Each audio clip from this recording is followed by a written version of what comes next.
Jejak Leluhur mempersembahkan seputar sejarah, kajian ilmu para leluhur, spiritual dan filsafat. Update video terbaru dengan tekan tombol subscribe, like, dan share, serta sertakan lonceng notifikasinya agar tidak ketinggalan video terbaru. Selamat menikmati.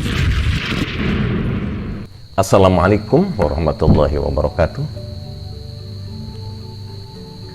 A'udzubillahi minasyaitonirrajim. Bismillahirrahmanirrahim. Alhamdulillah wa syukrulillah. Wassalatu wassalamu ala rasulillah Sayyidina wa maulana Muhammad bin Abdillah wa ala alihi wa sahbihi wa mawalah amma ba'du. Wa qala illahi anta maqsudi wa ridhaka matlubi atini mahabbataka wa ma'rifataka. Teman-temanku, apa kabar?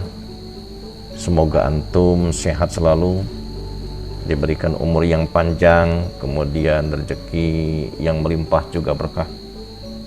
Dan kita berdoa kepada Allah agar kita selalu diberikan hidayah untuk selalu mentaati perintahnya, juga hati kita agar selalu eling dan waspada, bisa berzikir kepadanya.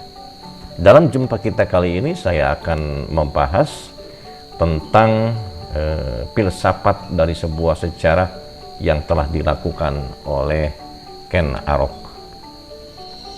Nah teman-teman, ada yang namanya sejarah, juga ada yang namanya filsafat sejarah. Seringkali orang merasa ragu tentang sejarah karena memang sejarah itu sulit sekali untuk dibuktikannya. Karena sudah puluhan tahun yang lalu, bahkan ribuan tahun yang lalu, ya. Oleh karena itu, untuk membuktikan tentang kebenaran daripada sejarah itu sangat sulit. Tapi ada saringan yang kedua, yaitu tentang filsafat sejarah. Jadi walaupun sejarah itu memang tidak benar-benar terjadi, maka kita ambil filsafatnya untuk dijadikan sebagai contoh di hari ini dan masa yang akan datang. Nah teman-teman, Anda dalam beberapa menit ke depan akan bersama-sama dengan saya Abu Zamzam dari tim Jejak Leluhur. Tapi saya mohon karena Allahnya kepada Anda untuk mendukung channel kami supaya tekan tombol like, subscribe, dan share kepada teman-teman Anda bila mana merasa bahwa video ini bermanfaat. Apabila memang Anda tidak setuju dengan video ini, silakan saya secara ikhlas dislike saja, ya. Yuk kita lanjutkan video ini. Nah teman-teman, ternyata pendalaman dari sebuah sejarah itu hakikatnya adalah untuk mempelajari bukti dari sebab dan akibat yang telah dialami oleh umat manusia. Jadi dengan sejarah kita akan memahami watak manusia di masa lalu dan otomatis kita akan bisa menilai kejiwaan manusia di masa kini. Ya. Yuk kita lanjutkan cerita tentang Ken Arok yang tertunda tadi. Nah teman-teman, Ken Arok itu sebenarnya bukan orang kaya dan bukan orang keturunan raja yang dikenal, ya. Tapi beliau itu adalah orang kampung. Bahkan kabarnya itu bahwa beliau itu sejak bayinya itu dibuang di pemakaman, dan bayi itu ditemukan oleh seorang tukang maling yang bernama Ki Lembong. Oleh Ki Lembong tersebut kemudian dididik sampai besar dan akhirnya menjadi tukang maling yang handal.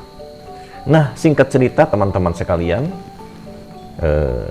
Ken Arok akhirnya berhasil bekerja di sebuah kerajaan kecil yang bernama Tumapel dengan seorang raja yang bernama Tunggul Ametung. Nah, karena memang pergaulan bersama dengan orang-orang yang berada di kerajaan, walaupun dia itu hanya sebagai satpam biasa istilahnya, maka beliau sangat tergiur dengan gemerlapnya kehidupan dunia. Ia tertarik dengan kepangkatan, tertarik dengan gelimangnya harta, juga tertarik dengan istri dari Tunggul Ametung yang cantik itu, yang akhirnya pikiran kotor daripada Ken Arok, maka datanglah dengan cara memesan keris dari Empu Gandring, maka ia mencoba membunuh Tunggul Ametung dengan cara batu sembunyi tangan. Ia menuduh kepada temannya sendiri sebagai penjaga kerajaan yang bernama Kebo Ijo. Itulah teman-teman sekalian. Jadi saat itu memang Ken Arok hanya berpikir enaknya saja dan tidak berpikir tentang sebab dan akibat. Dan bagaimanakah jawabannya teman-teman sekalian akibat daripada pembunuhan yang dilakukan oleh Ken Arok tersebut? Yuk kita teruskan video ini sampai selesai. Nah teman-teman, bagaimanakah kelanjutan daripada cerita Ken Arok ini, yang akhirnya Ken Arok terlaksana apa yang dicita-citakan. Allah itu sangat mengikuti kehendak seseorang mau apapun. Ia berkehendak baik maka akan terlaksana kebaikan. Orang yang berkehendak kejelekan maka ia akan terkena kejelekan. Dan Allah itu tidak akan menghukum seseorang kecuali manusia sendiri yang menghukum dirinya sendiri. Nah, dengan adanya manjada wajada, siapa yang sungguh-sungguh akan terlaksana, maka terlaksanalah cita-cita daripada Ken Arok.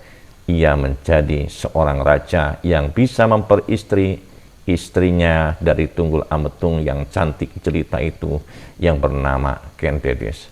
Dengan demikian harta tahta wanita sudah dapat dimiliki oleh Ken Arok.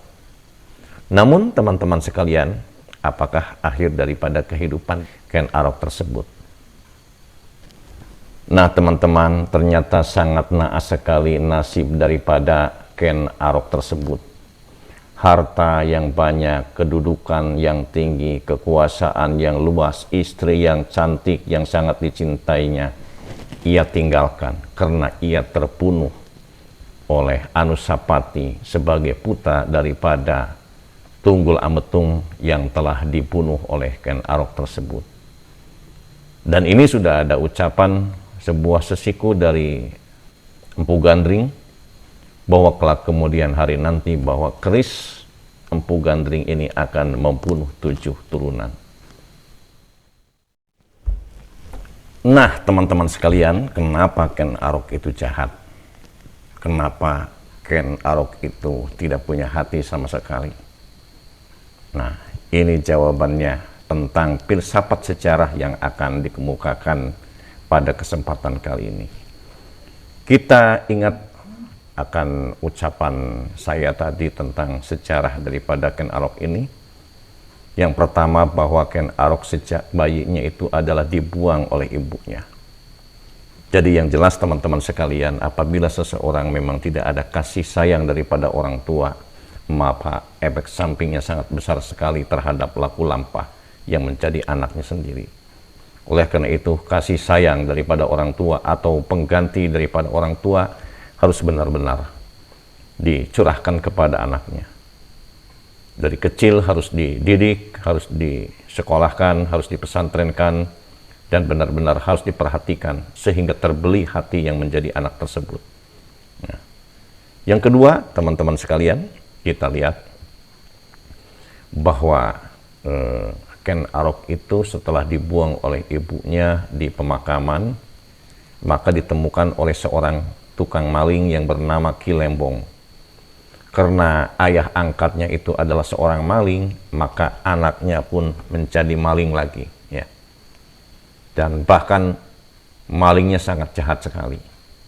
Nah, kemudian yang ketiga, setelahnya besar, ia kemudian bergaul dengan keluarga istana, ya. Dalam kata lain, ia bergaul dengan para pejabat. Yang akhirnya walaupun ia itu hanya seorang pesuruh daripada kerajaan, karena melihat gemerlapnya kehidupan di kerajaan yang sangat mewah, karena punya pangkat kedudukan, kemudian harta yang bergelimang, kemudian istri juga selir-selirnya yang sangat cantik, membuat tertarik dirinya dan terbawa pergaulan oleh keluarga kerajaan. Nah, dengan demikian, maka niat di dalam dirinya semakin besar himahnya untuk menguasai kedudukan tersebut, dan akhirnya ia bisa menduduki kerajaan daripada Tumapel tersebut, dan kelak kemudian menjadi kerajaan yang sangat besar yang bernama Kerajaan Singasari. Nah, Kerajaan Singasari inilah yang didirikan oleh siapa? Ken Arok. Karena yakin teman-teman sekalian bahwa manusia itu bagaimana pergaulannya. Andai kata kita bergaul dengan politikus, maka kita berhasrat untuk menjadi orang politikus dan ingin menjadi punya kedudukan. Kemudian apabila kita duduk dan bergaul dengan orang-orang kaya, maka kita berhasrat ingin menjadi orang kaya dan berpikir bagaimana caranya supaya menjadi orang yang kaya.